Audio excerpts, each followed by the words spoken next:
Olá, turma! Estamos de volta com mais uma aula de língua portuguesa. Hoje nós iremos fazer a leitura de uma notícia que vocês encontram na página 194 do livro de vocês, né? Essa notícia, ela traz um tema polêmico, o uso do celular em sala de aula, né?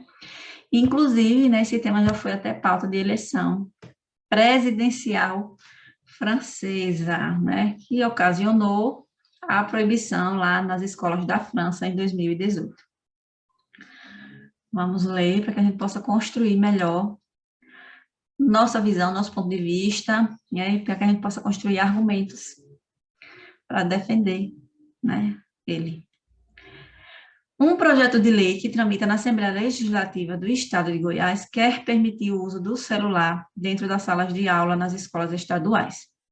A ideia é que os equipamentos sejam usados exclusivamente para fins educativos. A iniciativa é bem vista por professores. No entanto, eles observam que, para que a prática dê certo, a categoria precisa se capacitar.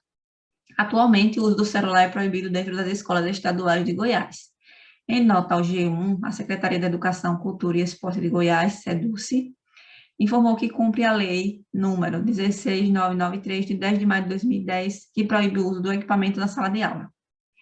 Já o Ministério da Educação diz que a educação básica é de gestão dos estados e dos municípios, e que não cabe ao MEC interferir nele sob pena de passar por cima da autonomia garantida pela Constituição e pelo Pacto Federativo.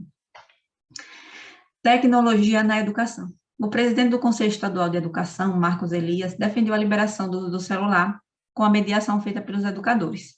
Para ele, a lei que proíbe é um equívoco, mas a aprovação desse projeto deve chamar a atenção para as regras e contexto que o equipamento seria utilizado.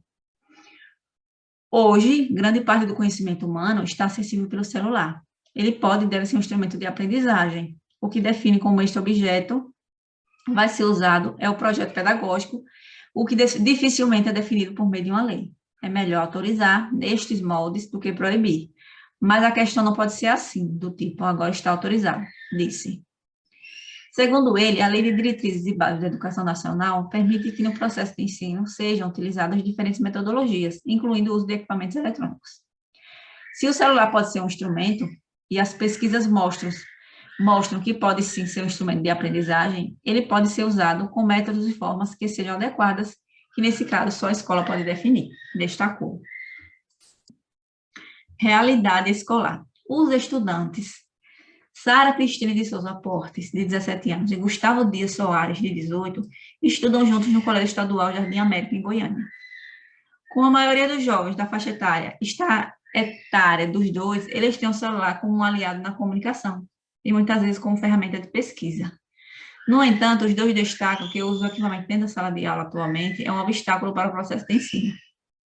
As pessoas só ficam nas redes sociais, tirando foto, ouvindo música. Isso enquanto o professor explica o conteúdo. Então, a gente entende que atrapalha bastante desse jeito, desse Gustavo.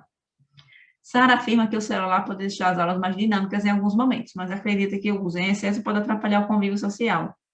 Eu vejo que algumas horas pode ser importante, para a gente entrar em algum site, para ler juntos, mas precisamos ter um padrão, para não usar enquanto o professor estiver explicando, por exemplo, disse a adolescente. A coordenadora pedagógica do colégio, Sandra Maria de Oliveira, que também é professora universitária, avalia a proposta como bem-vinda, mas teme que os professores não estejam preparados para mediar o uso do celular. Segundo ela, junto com a aprovação do projeto, é necessário traçar uma estratégia para capacitar os educadores sobre o uso das tecnologias. Um dos problemas é a falta de formação dos professores, que já estão há muito tempo na docência, porque os que formam hoje lidam com disciplinas que utilizam a tecnologia como ferramenta de educação. Passa pela formação sobre como usar as tecnologias na sala de aula, disse. Sandro afirma que, apesar de poder ser benéfico ao processo de aprendizagem dos alunos, o celular atualmente é utilizado de forma indisciplinada pelos estudantes. Além da formação dos professores, nós temos que trabalhar a disciplina e respeito dos alunos. Hoje, eles usam o celular para fazer cola, para fazer bullying, invadem muitas vezes a rede do colégio, tiram fotos e criam páginas de crítica e colega professores. Então, como qualquer outra mudança, é necessário ponderar e fazer um planejamento bem feito. O uso do celular como ferramenta de ensino pode ser uma ótima estratégia para despertar o interesse dos alunos, mas passando pela formação dos professores e disciplina dos estudantes, disse a coordenadora. Bem, vamos ao tratamento da informação, né, trabalhada no texto. Reler o título e o subtítulo da notícia. Que posição do jornalista ou do veículo de comunicação pode estar implícito no título, como o uso da expressão quer permitir? O uso da expressão quer permitir tem um caráter de julgamento ou crítica dessa ação. Por isso, essa escolha lexical pode demonstrar certa discordância implícita em relação ao projeto. Que informações são antecipadas sobre esse fato no título? O subtítulo explica que o projeto permite o uso do celular para fins pedagógicos e que educadores são favoráveis, mas precisam de capacitação. Releia o primeiro parágrafo, o lead da notícia, que fornece ao leitor informações básicas sobre o conteúdo. Que fato deu origem à notícia? A tramitação de um projeto legislativo que permite o uso de celulares nas salas de aula pelos alunos. Quando e onde ocorreu o fato? Na Assembleia Legislativa do Estado de Goiás e começou a tramitar em maio de 2018. De acordo com o projeto, o uso do celular será liberado sem restrições? Não seria liberado para todos os fins, apenas os pedagógicos, né? Em sua opinião, esse projeto é importante? Por quê? Aí nós temos a opinião pessoal de cada um, certo? Quais informações foram dadas pela Secretaria de Educação, Cultura e Esporte de Goiás e pelo MEC? Essas declarações apresentam algum posicionamento sobre o assunto? A Secretaria afirmou que cumpre a lei e não comenta projetos e o MEC não se envolve em questões discutidas pelos estados e municípios, que têm autonomia para implementar suas políticas. Essas declarações não expressam opinião sobre a polêmica, apenas repetem o que está previsto em lei vigente. Educadores ouvidos têm opiniões parecidas sobre o assunto, mas com diferenças pontuais. Reproduza o quadro a seguir e preencha-o com opiniões resumidas das entrevistas. Marcos Elias, presidente do Conselho Estadual de Educação. Qual é a opinião dele em relação a isso? De Sara, né, que é estudante, de Gustavo também, que é estudante, e de Sara Maria de Oliveira, que é coordenadora, né? Vocês vão aí buscar no texto as opiniões de cada um dessas pessoas que deram a entrevista, né, para a produção dessa matéria. Destaque a diferença de opinião entre o presidente do conselho e a coordenadora. Ambos são favoráveis, né? Mas ele acredita que a escola precisa resolver as formas de disciplinar e os métodos de usar antes de aprovar qualquer medida, né? Porque precisa ter formação para os professores e planejamento para a implementação. Destaca a diferença da opinião entre os alunos. Sara considera que a ferramenta pode deixar as aulas mais dinâmicas, mas acha que pode atrapalhar o convívio. Já Gustavo acha que o convívio pode ficar pior, porque, mesmo sendo proibido, os alunos fazem uso inadequado, atrapalhando a aula. Agora, nós vamos ler uma outra notícia que trata do mesmo fato. O projeto de lei permite e incentiva o uso de celular nas salas de aula em Goiás. Matéria de autoria do deputado Giancarlo tramita na Assembleia Legislativa. Projeto de lei de autoria do deputado estadual Jean Carlos, PSDB, prevê revogar a Lei 16.993/2010, que proíbe o uso de telefone celular na sala de aula das escolas de rede pública estadual do ensino. Para Jean, a proibição é arcaica, pois o smartphone pode servir de ferramenta para auxiliar os estudos, sendo possível a utilização de aplicativos de educação. Segundo a justificativa apresentada no projeto, Jean defende que o uso do celular nas salas de aula permite o acesso à informação.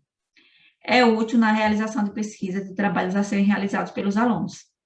A proposição 1121/2018 está na Comissão de Constituição, Justiça e Redação da Assembleia Legislativa de Goiás, em análise pelo relator, o deputado Cimeison Silveira.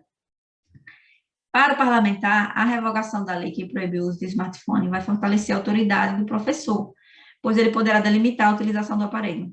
O professor poderá disciplinar como será o uso do telefone celular dentro da sala. Assim, a cada atividade ou momento será possível delimitar o uso do aparelho.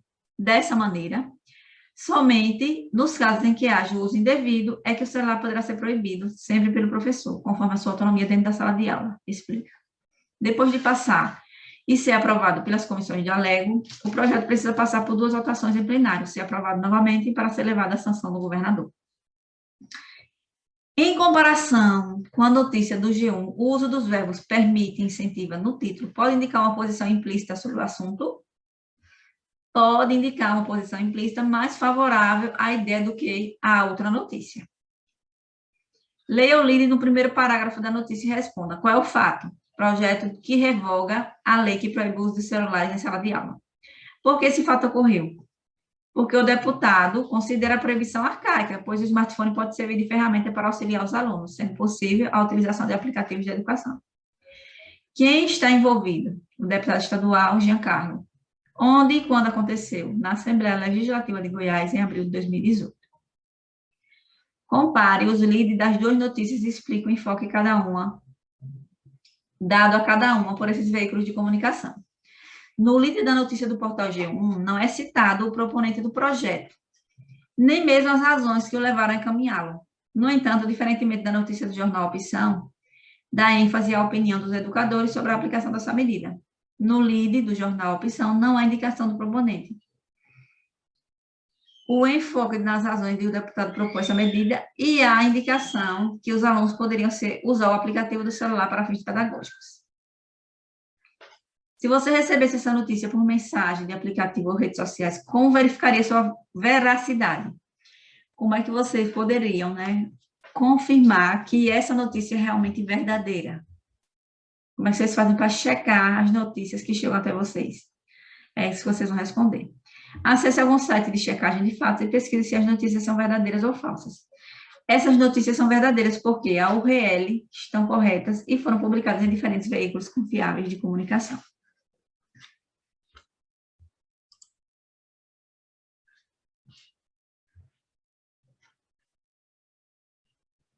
Linguagem do texto. Relê a notícia observando os verbos nos títulos, subtítulos e no corpo do texto. Responda: que tempo, modo e pessoa são usados? Nos títulos e subtítulos são usados os verbos no presente. No corpo do texto, a maioria dos verbos está na terceira pessoa do presente do indicativo. Qual é o objetivo do uso dos verbos desse tempo verbal em títulos e subtítulos? Produzir sentido de atualidade. Nessa notícia, as informações aparecem de forma hierárquica e todas as escolhas lexicais reforçam o enfoque dado pelo jornalista ou veículo de informação. Quais informações aparecem na primeira parte da notícia? Quais pessoas e órgãos são ouvidos? Informações gerais sobre o projeto de tramitação na Assembleia Legislativa de Goiás. Uma prévia da opinião de educadores e o que falaram o MEC e a Secretaria de Educação. E na segunda e terceira parte da notícia? Na segunda parte, há o depoimento do presidente do Conselho Estadual de Educação. Em sua opinião, por que a notícia do G1 não cita o nome do proponente do projeto de lei no LID, mas dá ênfase à opinião dos professores? Essa resposta também é pessoal. Que posição assumida pelo editorial desse veículo revelada por essas escolhas? Hierarquização e ocultação de informações e ordem dos depoimentos de entrevistados. Pode demonstrar que o jornal fez uma opção em não dar enfoque ao político proponente do projeto. Em vez disso, ouviu pessoas de diferentes níveis hierárquicos da educação. Primeiro, o MEC, a secretária de Educação, e em seguida, o presidente do Conselho Estadual de Educação. Por último, alunos e uma coordenadora. Volte ao texto 3 e releia o depoimento dos alunos e da coordenadora. Por que essa parte foi intitulada Realidade Escolar? Por que é feita a escolha desse título? Porque houve pessoas diretamente ligadas ao dia a dia da escola e o título é escolhido porque a última palavra precisa ser a de quem vive na pele os conflitos todos os dias. O que é o uso de conjunção ou locução conjuntiva, mas, no entanto, e apesar de, nas falas da aluna Sara e da coordenadora, revela sobre o enfoque dado à notícia. Revela que o enfoque está nas escolas e em suas dificuldades apresentadas pela aluna e pela coordenadora, que não são contra, mas veem obstáculos em sua implementação.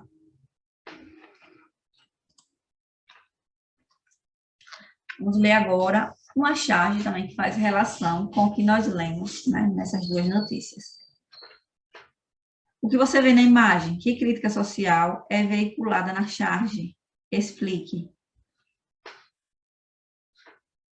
nós vemos, né? Uma sala de aula com um professor que pode ser visto pelo monitor e um celular em cada carteira. A charge não faz refletir até que ponto a tecnologia digital pode substituir as relações humanas na interação face a face no processo de aprendizagem. Reler as opiniões de educadores e alunos da notícia G1, projeto de lei que ia permitir que alunos usem celular dentro da sala de aula nas escolas estaduais de Goiás. Responda. A imagem da charge pode ser relacionada a qual depoimento na notícia? As pessoas só ficam nas redes sociais tirando foto, ouvindo música, isso enquanto o professor explica o conteúdo. Então, a gente entende que atrapalha bastante desse jeito, disse Gustavo. No entanto, o uso da tecnologia pode atrapalhar as relações humanas, fazendo com que ocorram apenas relações virtuais. Segundo o presidente do Conselho Estadual de Educação e a coordenadora, o projeto combate e favorece a situação criticada na charge. O projeto pode combater essa situação, desde que haja planejamento da escola e formação dos professores para a implementação do uso dos celulares como ferramenta de ensino e aprendizagem. Em sua opinião, como a formação dos professores poderia evitar a situação apresentada na charge? É uma questão pessoal, certo? O que pessoas contrárias à proposta poderiam alegar usando essa charge? E a C, será que uma educação como apresentada pela charge poderia agravar os problemas de saúde causados pelo mau uso da tecnologia? Então, esses três questionamentos são de ordem pessoal, certo? Então, vocês, a partir dos conhecimentos que vocês adquiriram na formação, vocês irão refletir sobre isso e responder, justificando a opinião de vocês, tá certo?